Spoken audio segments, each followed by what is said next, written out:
Hello everybody, welcome back to MLFF, Mike Loves Fanfic. And guess what? Time for me to now read some of the fanfictions.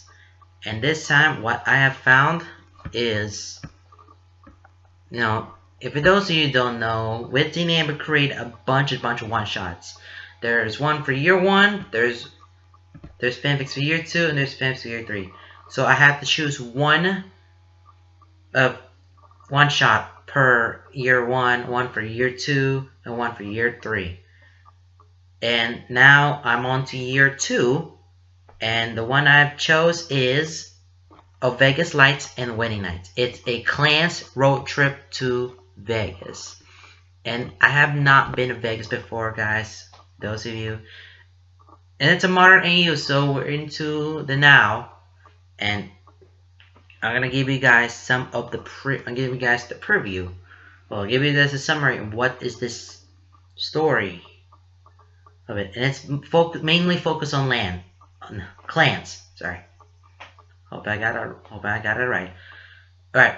It's time to read some of the summary here, and then we'll get to the reading. Okay? Let's do this.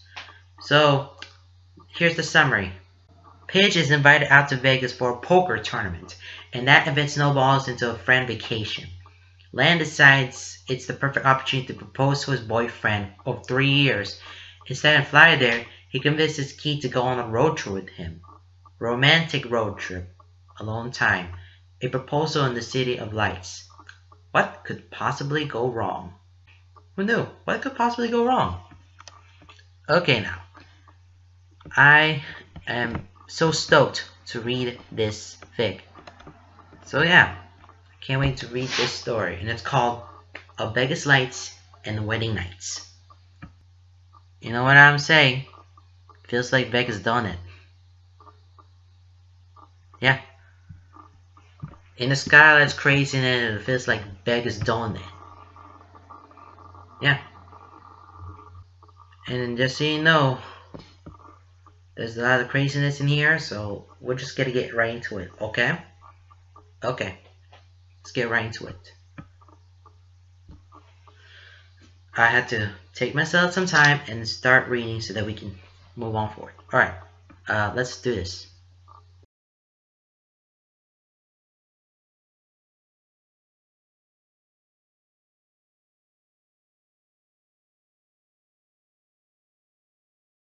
Of Vegas Lights and Wedding Nights.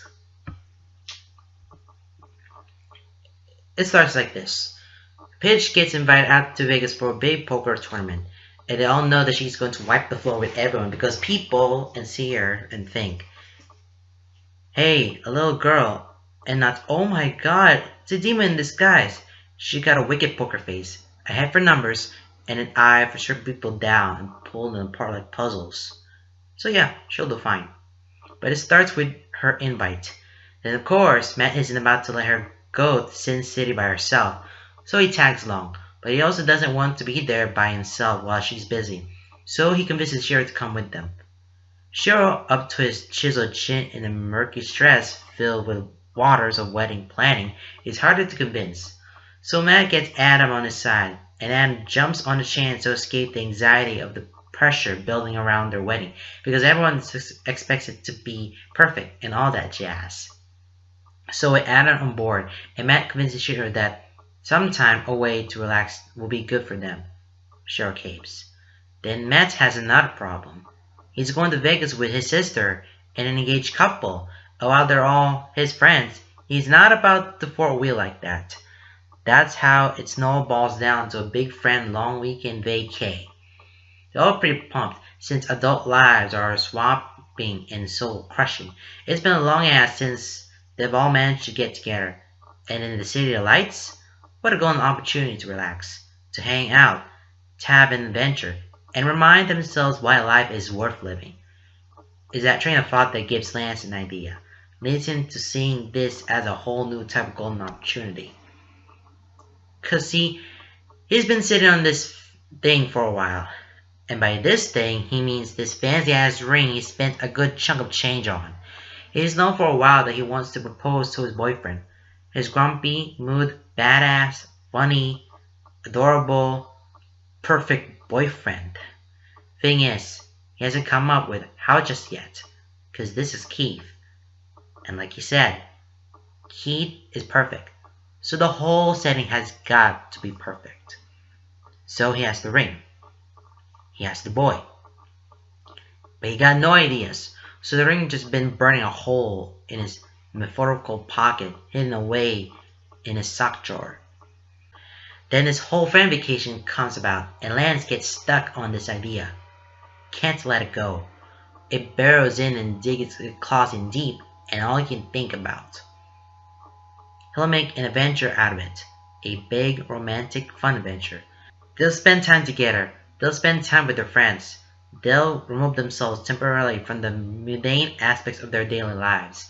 And they'll just live. They'll get drunk, they'll party, they'll gamble a bit, make fun of people they see, probably do some stupid stuff. And then he'll propose to Keith beneath the city lights. And then they'll freak like there's no tomorrow in their cheaper than a bench but still ridiculously overdone Vegas hotel room. But he's getting ahead of himself. So he suggests a road trip. Just him and Keith, leading up to the planned long weekend in Vegas. Keith agrees easily enough. He hates airports and airplanes. Actual flying? Chill. Being cramped in a tight space with a bunch of other people and screaming children? Not so much. Or maybe he's just caught up in Lance's enthusiasm, because he smiles that small little fond smile and tilts his head when he says yes. But, Lance will take it. So they take a week and some days off work. Plan out several days of driving to get to Vegas ahead of the rest of their friends. Have some time to themselves. Then friend vacation. He'll propose. Perfect. What could possibly go wrong? Okay, let me take it pause for a second.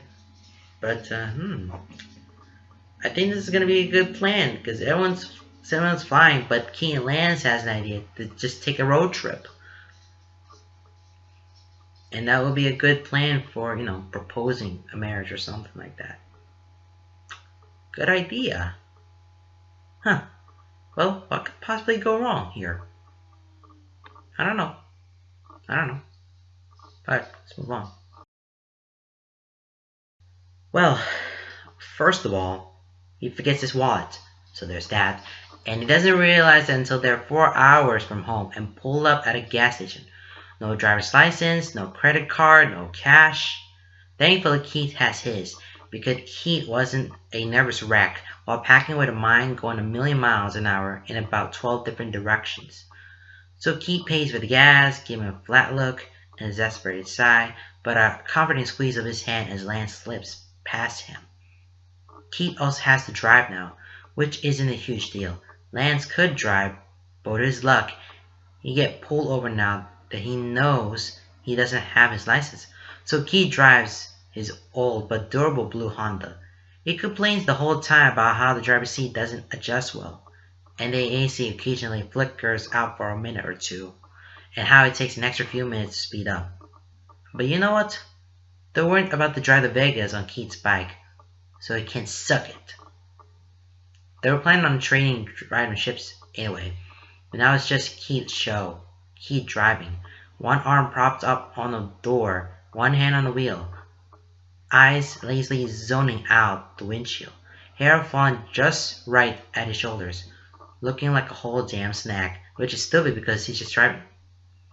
But Keith looking like a snack gets him thinking, and thinking gets him to give in to some compulsive behavior, which in this case happens to be checking the pocket of his bag where he could have sworn he packed the ring, but it's not there. So he spends the next 10 minutes frantically tearing through his backpack and his pockets with no luck. And he knows he didn't put it on the suitcase because Keith's clothes are in there too. Keith questions his actions, but he brushes it off with a hollow laugh and an excuse that he doesn't even remember because his thoughts are combing backwards through time, picking apart his memories for what the F happened. He forgot the ring. That's what happened. He went to grab it and then the key came to the room. And he got distracted, stealing a kiss or two because his hair was damp from the shower. and he doesn't put shirts on right away. And Lance forgot the ring. So now Keith's driving. Lance doesn't have his wallet, and now he's free to just sit back, relax, and pretend like he's not intentionally having a panic attack as he texts Hunk about going by their apartment with his spare key and picking up his wallet and the ring before Hunk grabs a flight later in the week. He thinks he's being smooth, casual, calm. He knows he's not when Key reaches over and grabs his hand, intertwining their fingers and resting their arms on the center console. He smiles anyway. Lance, what have you done? What have you done? Well, it doesn't go any wrong in the future because this is nerve-wracking. Honestly, it's quite nerve-wracking. Okay. Good news. Hunk picked up his wallet and the ring. He'll have them both in Vegas, which is great because 1, proposal is back on track, and 2, he needs his ID to drink. And boy, does he plan on drinking. Bad news. Good old Blue isn't as durable as he previously believed her to be. She overheats on the second day, and they have to pull over half a mile from the closest gas station. After waiting for the car to cool down, slowly feeling temperature inside the car warm up once they turn it off, they pop the hood to access the damage. Well, Keith assesses the damage. Lance just kinda hangs out next to him, with a hand on his hip and running a nervous hand through his hair while he waits for Keith to tell him how bad his baby's got it. Pretty bad apparently, but not terrible. Nothing Keith can fix, which is amazing. So Keith gets to work, pulling out a toolbox from the trunk that Lance did not see him put in there, but he can't even contest that bit of foresight because, hey, turns out Keith's awareness of his car's functionality has saved the day. So while Keith works on whatever needs tinkering in the engine, Lance had been listening, but honestly, it was a lot of mumbling on Keith's part. Lance's brain wanders. Sue him. Lance is charged with walking the half-mile down the road to get water for it. For his mission, he armed with some cash courtesy of Keith, his phone, and a playful challenge Keith had tossed out that he can finish his work before Lance gets back. So he sets out, determined and good-natured in his stride. That quickly fades because it's hot as hell with the sun beating on his back. There's a rock in his shoe, and quite frankly, he's bored. He gets the water, though, because that's his mission, and mission complete. His baby and his babe need some water. He's going to get some water. And he trudges back up the road, tensing every time a car whips past going way too fast. By the time he reaches the car, he's sweaty, irritated, and has a cramp in his leg. Not to mention carrying a couple gallons of water for a half a mile is heavy. But he blasts with the sight of his boyfriend bent over the hood of his car, hair pulled back into a haphazard ponytail, grease smearing on his cheek, and nose which no doubt happened without him realizing it. When he hears Lance's approach, he turns, lifting off his shirt to wipe his forehead, exposing his toned abs and defined V-lines. And yeah, that's a goddamn sight of sore eyes. Despite wanting to lay down and whine for an hour, Lance finds it in himself to smile, finds it in himself to drop the water off by the engine and reach out for Keith, pulling them close and resting their sweaty foreheads together. Their skin sticks, and neither of them smell great right now. It's unpleasant, but Lance still sighs, feeling tension leak out of him. You got some grease on your face. You got some dirt on yours. How'd that even happen? Lance hums. The road is a dangerous place, full of mysteries that may never be solved. I finally didn't trip, get dirt on my hands, and probably touch my face after. Keith's lip twitched into a small smile. Definitely not. How's my baby Blue? She'll run. I found where the leak was, and I called up Hunk. He helped me walk through it. Have I ever told you how manly and amazing you are? He asked, stepping closer and running his hands down Keith's back, slipping beneath the hem of his shirt. Just about every time I work on your car, or my bike, or really anything around the apartment. What can I say? I love me a good handyman. Lance? Stop grabbing my ass on the side of the highway.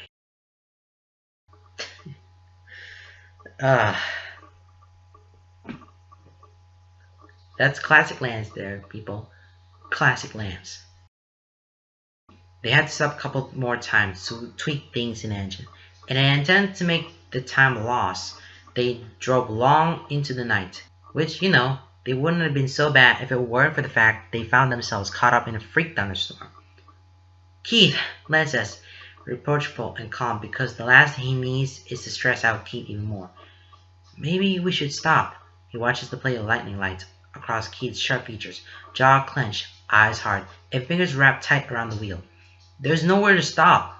We're in the middle of nowhere, and we don't know how long this storm will last.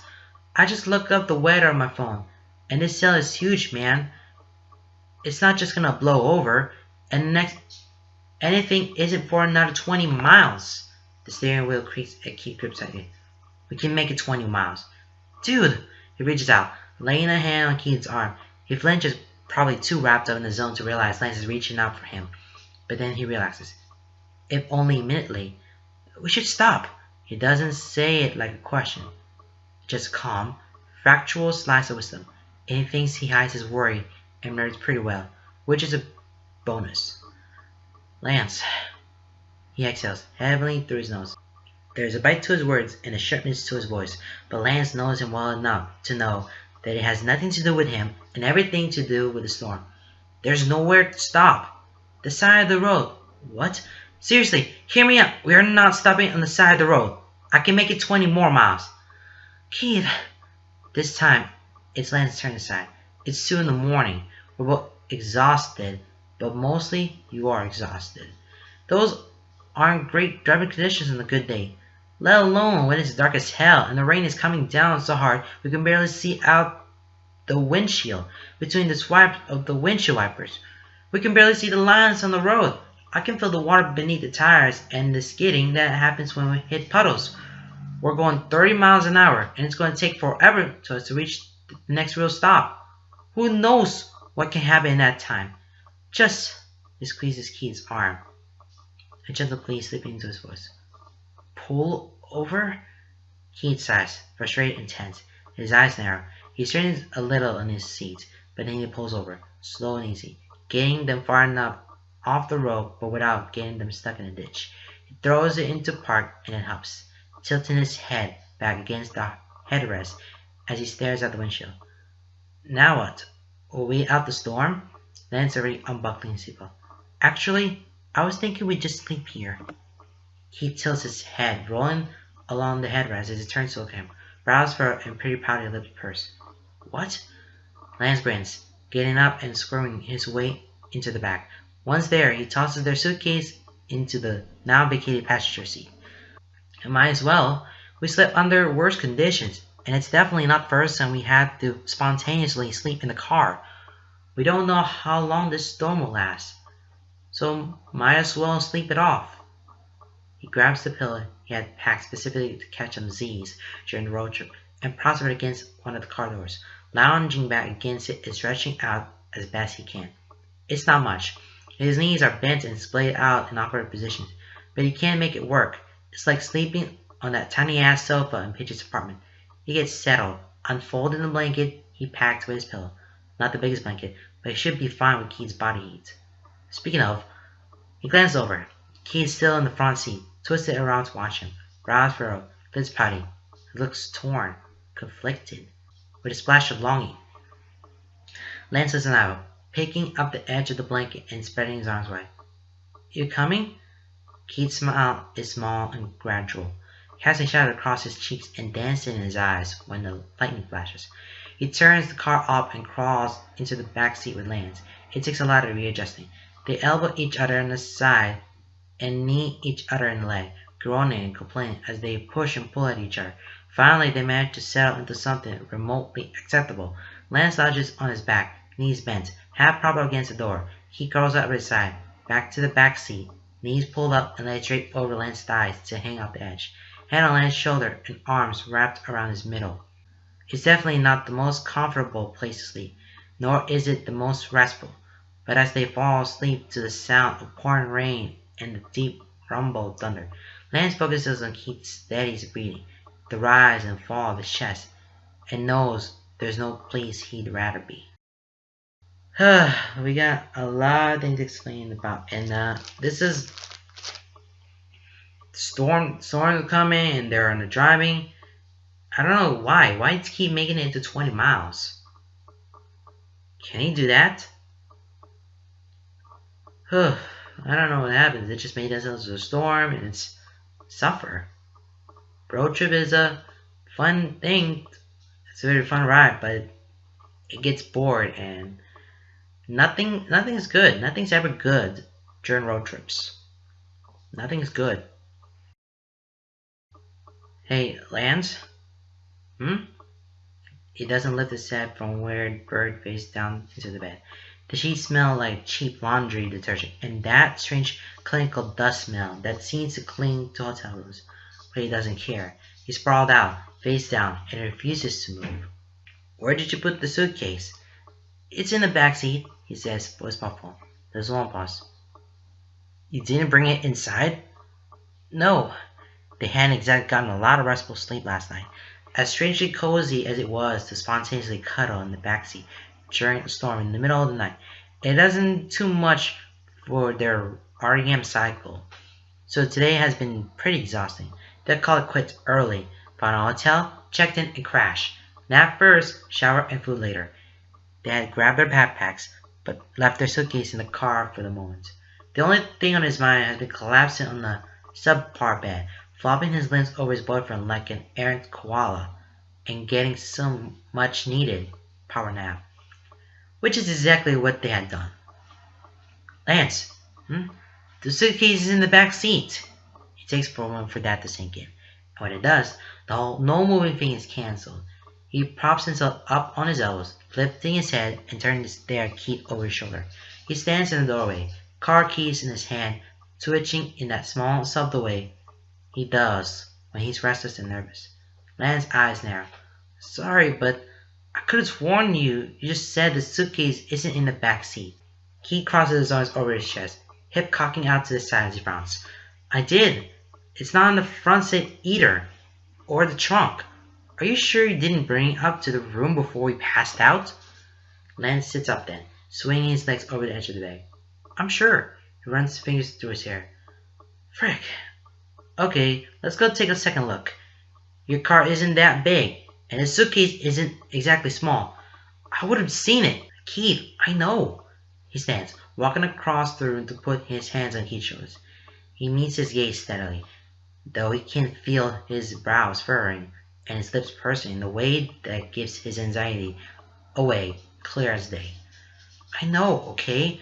I know you're not an idiot, and you probably tore the car apart, but I'm kind of starting to freak out here, and my brain won't think rationally until I check for myself. Okay? Keith relaxed a little. There's still tension around his eyes, but his lips quirk into the barest of smiles. Okay. You want to tear apart the hotel room while I go to the same to Blue? He smiles, widens. If only by a fraction. Yeah. They don't end up finding the suitcase. He admits to having been too tired earlier and may have forgotten to lock the car. Lance admits that he had left the suitcase behind when Keith asked him to grab it because he was certain they could grab it later. They both come to the conclusion that some ass saw the unlocked car, nabbed their suitcase, and left. Which, seriously, who does that? Good news, nothing was in that suitcase but clothes, and clothes are easily replaceable. Bad news, they now have to replace their clothes. They end up going to a rundown, janky-looking Walmart and stock up on cheap clothes. What starts as a dreaded chore and a waste of money, however, turns to a game. Keith has to pay for it all, of course, to which Lance lays on a love thick and tells him he'll take care of everything once they get to Vegas and Honk gives him his wallet. Until then, Keith pays, and Keith has one stipulation. He gets to pick out Lance's clothes. And when Lance asks to pick out Keith's, he refuses right up until the point where Lance taunts him about it. What's the matter, Keith? Scared?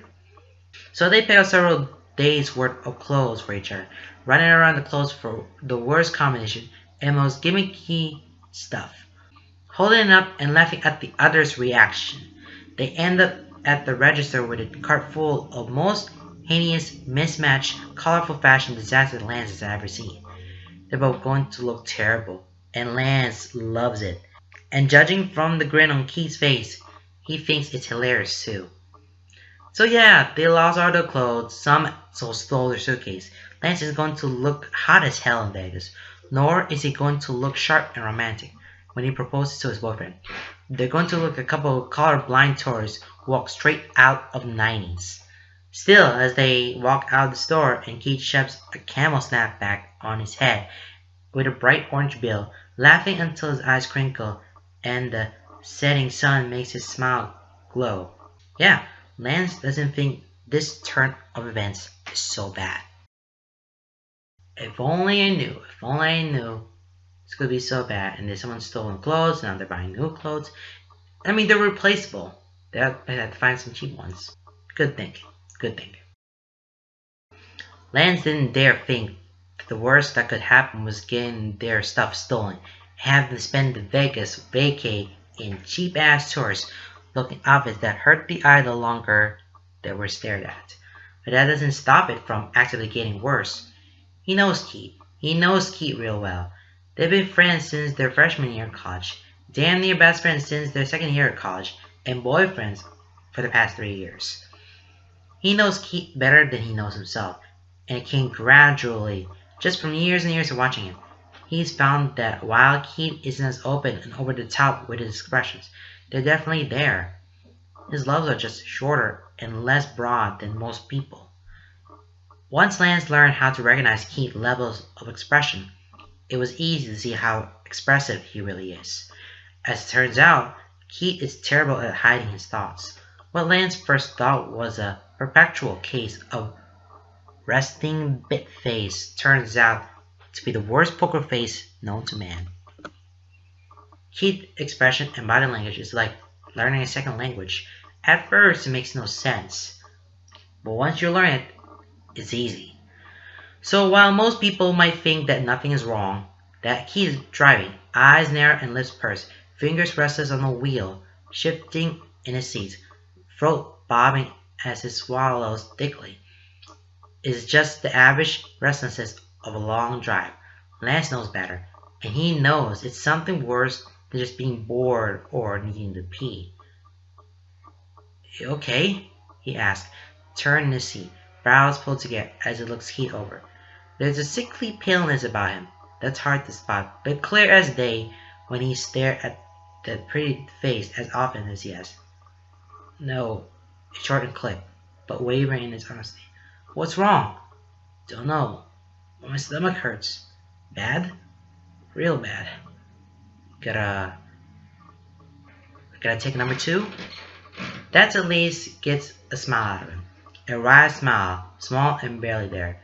Not taking any attention away from his eyes or his shoulders, but still lightening at the atmosphere just a little. "No, too high. Doesn't feel right." Lance frowns. "Wanna pull over? Stop and get a drink or something?" He shakes his head, determination and stubbornness clashing with the pain he's trying to hide, making him rigid and resolute. "No, I'm fine." They'll get a couple hours into the drive before Keith has to pull up a risky and frantic maneuver to cross 3 lanes of traffic and skid to a stop on the side of the road. As soon as the car is stopped, he throws the door open and leans out, finally emptying his stomach into the dirt. It's not pretty, and he sounds worse as he groans, hands still outstretched on the car door and forehead leaning against his arm. Lance rubs his back, but he knows it's barely comfort when Keith is so wrapped up in whatever pain he's feeling. His brows are pinched, eyes squeezed shut, and lips pressed tight. He throws up one more time, and the pain doesn't recede. So Lance manages to maneuver him into the passenger seat and takes the wheel. He drives the 20 minutes to the closest hotel, thankful that they're at least still close to towns. He spends the whole 20 minutes with his gaze flickering rapidly between the road, the speedometer, his rearview mirror, his grown boyfriend curled up in front of the seat. He really doesn't want to get pulled over, but he also knows he really needs to get somewhere for Keith to rest. They hold up in a hotel for the rest of the day. Keith isn't happy about it. He says he's fine and insists that they should keep going, that they're losing time. Lance doesn't budge, and they don't leave. Food poisoning is a and a half without having to be cooped up in a car. and he's not about to force Keith through that. So they stay in a hotel. Len gets snacks for them that are easy on the stomach and makes sure Keith drinks water. He holds his hair back while he hunches over the toilet and rubs his back when the cramps get bad. When the waves of nausea subside, they sprawl out on the bed, watching terrible movies on cable and making commentary throughout to Keith's mind off his stomach. Keith crawls up to his side, and Lance does his best to wrap him up with his limbs, rubbing his back until his hand feels numb. Keith naps. He throws up, rolls around the bed with his face pinched in pain and body curled, and naps again. By the end of the day, he's feeling better. They take a bath in a tub that's far too small for the both of them, but Lance insists anyway, and Keith relaxes in the hot water between his legs, leaning back against his chest. Lance orders pizzas to be delivered to their room and breadsticks for Keith. It's not exactly how Lance planned to spend the day of their road trip, but he's with Keith. He's making him comfortable, and a grateful smile and soft look Keith gives him before burning in the crook of his neck is enough to make his heart fit to combust. I feel sorry for Keith about this road trip. He doesn't feel well. He got threw up like many times, and Lance had to take him and stay in a hotel for the second time. But oh my god, that was terrible.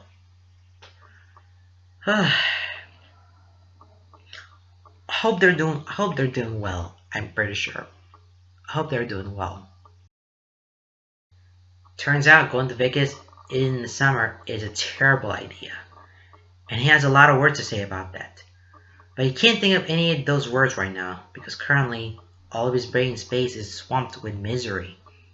Blue's AC's broke and it's not a do on the fly kind of fix. So here they are, driving across the desert in the middle of summer. Windows rolled down in a last-ditch attempt to get some kind of circulation going. Hot air clinging to their skin and sun beating down on them from above. Lance sits splayed out. He's wearing a sequin crop top that Keith had picked out for him as a joke. But now he's thankful because the whipping wind on the exposed abdomen is probably the only thing keeping him remotely sane. He's got some cropped jean shorts on that show off his legs in a surprisingly nice way, but right now it just means more skin exposed to the hot wind and just that much more relief. He sits with his legs spread, feet propped up on the dashboard, slumped in his seat with his arms propped up on the center console and out the window. His skin is sticky, hot, and he hates when it touches. Sweat rolls down from his temple and beads on his upper lip. His body is miserable, and his mind isn't much better. All he can dwell on is how much this sucks. How it feels like he'll never be cool again. How hot the sun is. He alternates between cursing everything in his life that has ever gone wrong and just having a monologue of I hate this, I hate this, I hate this running on repeat. The radio at least still works. The low and familiar hum of classic rock makes a strangely eerie backdrop on their misery as they cruise down an empty highway beneath the mid-afternoon sun. He glances over at Keith. The bright-ass pink sunglasses Lance had picked out for him hide his eyes, but Lance can tell by the listlessness of his expression that he's just as miserable.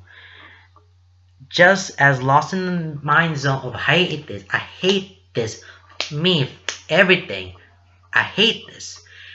He has one hand on the wheel and the other hanging out the open window.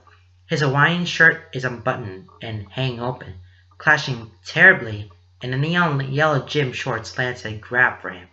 At least he gets a nice view of Keith's chest and stomach, rising and falling with each breath, shining in the sun, and sweat drops outlining the curves of his abs. His hair is pulled back messily. Loose strands of it cling to his temple and face. His lips are parted just slightly, just like they do when he's panting and arching beneath him. Is it wrong to be so miserable and horny all at once? Probably. But his boyfriend is hot. Sue him. Speaking of hot, it's too damn hot. Way too hot. And it feels bad. Feels bad because it was his idea to road trip in the first place. And this sucks. Feels bad it's his car and that keeps messing up. Feels bad Keith has to drive despite clearly wanting to just wallow in misery and sprawling out in the backseat or something. Feels bad because he feels responsible. So it takes it upon itself to distract them both from the soul roasting torture their bodies are going through. He ends up rolling up ghost stories and mysteries on his phone, reading them aloud to keep them both entertained. They argue about each one, make theories of their own. He gets into it, just as Lance knew he would, and falling into a back and forth. A friendly debate and dissection of a topic is easy. It's always been easy. It's one of the many things he loves about Keith. It distracts them for hours. He plays videos, reads stories, and they talk. They talk and talk and talk until the sun starts to set, and they're both sitting in a pile of their own sweat, clothes soaked through, sticking to the seats, but they don't mind because they've barely been paying attention. They stop early, too sun exhausted for care about making up lost time. They get a hotel, double check that they have all their stuff and the car doors are locked before going to their room. They take turns, showering before slipping into the ridiculous pajamas they picked out for each other on their stupidly hilarious but unfortunately necessary shopping trip. He finds a scary movie on TV, and they watch it because Keith is in the mood and Lance can't say no to him. Keith falls throughout the movie, calling stuff out and making fun of the acting. He hates talking during movies, and Lance knows he's only doing it because he knows it's the only way Lance can get through scary movies. It's sweet and endearing, and Lance tries to focus on that while he's clinging to Keith's side and picking at the TV through his fingers.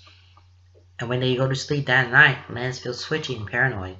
Keith is there to wrap him up, bury his face in the back of Lance's neck, tangle their legs together, and ease Lance to sleep with the steady rhythm of his breath ghosting across Lance's skin. When it comes to the trips right now, when especially going down to south, it gets way hot. You get sweaty, but you have to take off all your clothes, but just your boxers or underwear. But my God, you're gonna hate yourself for going on a trip, especially when you're going down south. It is terrible. It is terrible. It sucks. All right, now let's move on there. But in honesty, I feel so bad for them because they have to find a way, and they don't stop. They're not giving up. They're not giving up of ending this road trip because this road trip is torture. It is torture. So the road trip, not as romantic as Lance had planned, more like a series of unfortunate and messed up events. But between all the car problems and the unexpected misfortune and running out of gas right next to a gas station and having to push the car into the lot when they are only 5 miles outside Vegas, Lance had realized something. Keith is his silver lining. Keith is always there, making things better, and he's realized that no matter how bad things get, no matter how miserable he is, no matter how many curved balls life likes to slap him in the face with, he knows he can get through them as long as Keith is at his side. Keith, with his steadfast presence and stubborn resilience. Keith, with his determination to get stuff done and get through things. Keith, with his shy smiles and gentle touches. Keith. Just Keith. A grounding force in Lance's life, giving him something to focus on and someone to help him wade through all the BS life has to offer. Because it's easier together. Life is easier together. So not the romantic road trip he had been hoping for, but it's reaffirmed the fact that he is goddamn head over heels for this boy. He's gonna get down on his knees, bare his heart and soul, and ask Keith to marry him. You know what? We got that. We get that a lot. We get that a lot, right? Right? Right, everyone? Anyone? No? Okay. He doesn't end up getting on his knees. He's been thinking of this moment for months, thinking about all the ways and all the scenarios and all the things he could say. He's gone through a million different speeches and instances. He's flexible, enough to know he was always going to just do what felt right in a moment. But that hasn't stopped him from daydreaming a million different ideas. Absolutely none of that end up being what actually happens. It goes like this. They reach Vegas way behind schedule, rolling up to the hotel sweaty and exhausted and wearing stuff that doesn't match in any known universe, but at least they look stupid together. And Len's pretty sure Keith's glare is sharp enough to keep anyone from staring at them for too long. Their friends are already there, gathered in a luxury suite that they all decided to share to save on money, get fancy digs, but split the cost efficient. Lance has kept the gang up to date with the downhill slope of misfortune, so none of them are surprised when the two of them show up with backpacks, clothes in plastic shopping bags, and demanding showers. A lot of teasing happens, a lot of sympathy, a lot of dramatic retellings of the things that had happened on the road. But despite it all, Lance finds himself smiling, tired, a persistent bone-deep weariness making his body feel heavy, but smiling, because they're here now, with their friends, in a city of lights, ready to party. He takes a few shower first, and spends extra time scrubbing off the accumulated sweat from the driver in a car with no AC. When he's done, his skin is rosy and tender, and he feels infinitely more human. Hunk slips him his wallet and the ring box while Keith is in the shower, and he slides them into the pockets of the tacky pastel green shorts he's wearing. By the time Keith gets out, they're all gathered in Sweet's little living room, all of them draped over couches and chairs. Keith collapses next to him, and Lance turns, putting his back into the arm of the couch and draping his legs across Keith's lap. They get all of 2 seconds to relax before Shira and Adam drop the bomb on them. You're what? You're getting married? Tomorrow? Holy sh... All of them stare, open-mouthed and wide eyes. A variety of surprise, confusion, and WTF. Shira and Adam just beam. Grins wide, teeth shining, and eyes crinkling. There's a spark of madness there, a manic glint in their eyes. But there's something more. They look happy, like an overwhelming glee has welled up inside them and has spilled out copious amount of endorphins and adrenaline into their veins, making them mad and burning and pretty damn close to hysteria. But there's also a sturdiness there, a resolve, a determination, a glint of steel and confidence that clues Lance in the fact that they're not kidding. This may be a spur-of-the-moment decision, but it's not one that they took lightly. It's one that's been building, one that was made after carefully weighing the circumstances. A decision that may look foolhardy, but the two of them worked with pride. Yup, Adam says, sitting on the arm of the chair and leaning into Cheryl, an arm casually draped over his shoulder. He looks exhausted. The bags under his eyes are dark and telling, but he's smiling like he hasn't in months. Wedding planning is a nightmare, and we're tired of it. We don't need a big wedding, and all of our closest friends are here. We're tired of everyone wanting this and that. We're tired of our families trying to control every aspect of this. She looks no less exhausted, but just like Adam, he looks lighter now, uplifted. A spark of excitement that Lance hasn't seen since Adam proposed. We want to get married on our terms. We're tired of waiting. We found a wedding venue here that'll take us last minute. Not that it was too hard. We're getting married tomorrow. Official and everything. Adam chuckles, the sound turned off to a relieved sigh as he slumps to the show, tilting his head to rest it atop his. Too bad none of you are getting married. They have a 2-for-1 discount. It's a joke. He knows it is. It's clear by Adam's tone and tilt of his lips. A joke. Right. But what if it wasn't? He looks at Keith, a sharp line of his jaw, the rise of his cheekbones, long dark lashes framing large dark eyes, the fall of his hair, haphazard and damp, wild and carefree, the tilt of his smile as he looks at Shira and Adam, his hands idly running back and forth over Lance's knees.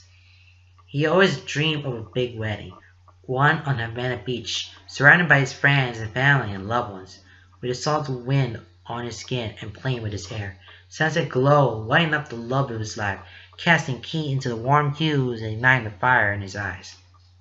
But if the past few days have taught him anything, it's not the wedding he wants. It's Keith. It's not the romantic trip he wants. It's just time with Keith. Dreams and desires can change, and somewhere along the line, his dream of a big beachside wedding with his whole family and a giant tiered cake with a dancing beneath the stars has simplified, focused down into one point. Keith. He just wants Keith. And after the road trip they had, he knows that now more than ever.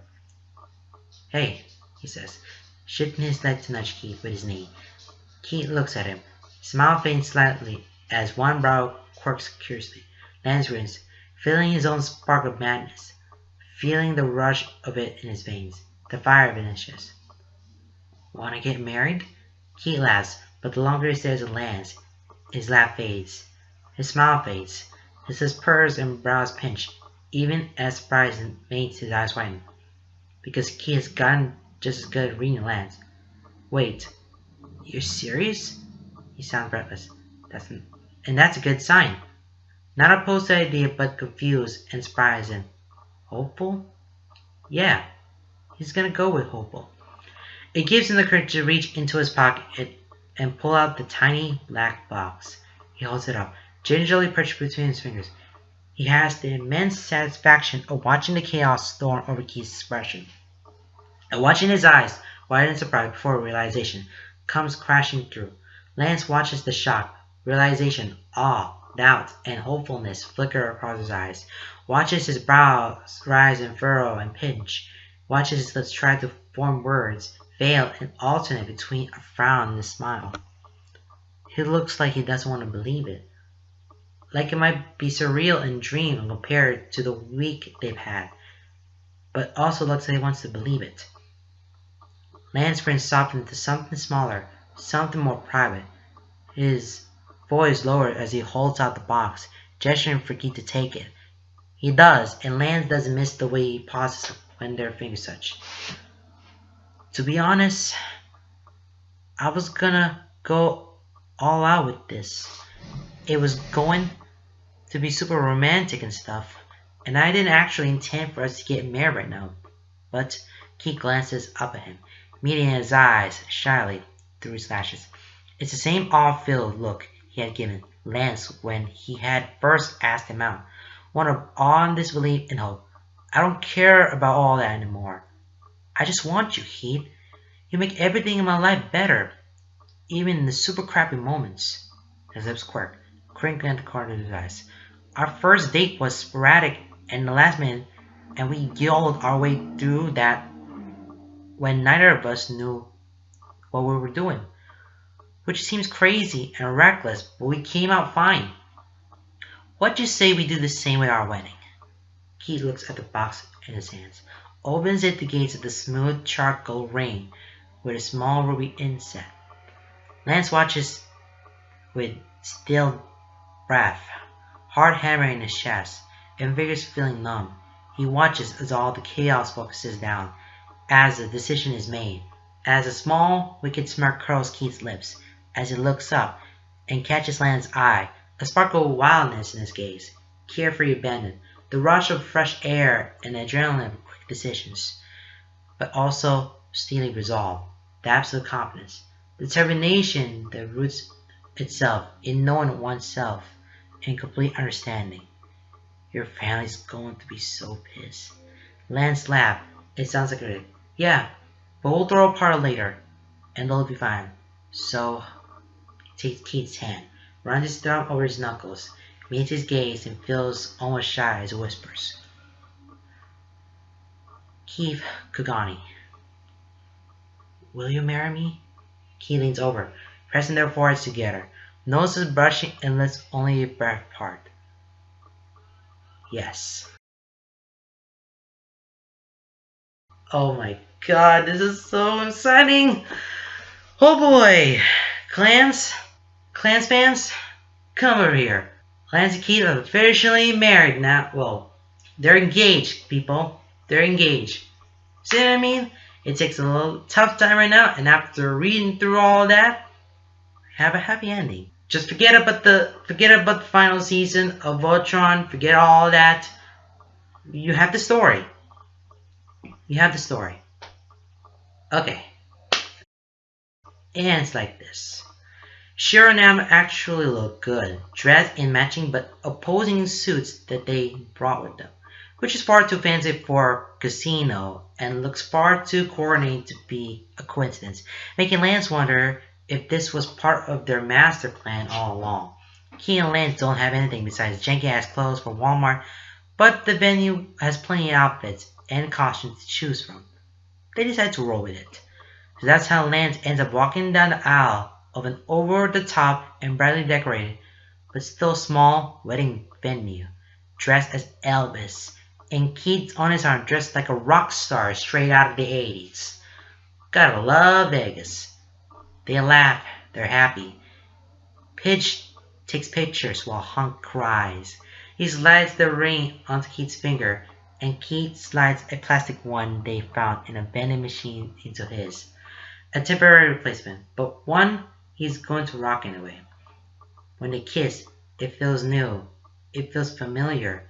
His world focuses down until Keith is all he sees, all he feels, all he needs. And when he looks at Keith, and Keith smiles, he sees stars and put the Vegas lights to shame. It begins like this. He goes to Vegas with a boyfriend and comes home with a husband. Very few things actually change. But hell, if he isn't happy anyways. Okay, that is the end of this chapter. Well, this one shot. My goodness, what an amazing experience that is, people. What an amazing experience that is. And I'm sorry because my throat is so grudgy today, but I just read it through, so good job for me. And I hope you guys enjoy with this story because I like it too. You guys like it too. Maybe I want to read more Klance story. So who knows? Who knows? Okay, guys. I'll see you whatever time I'm gonna read. Bye, everyone.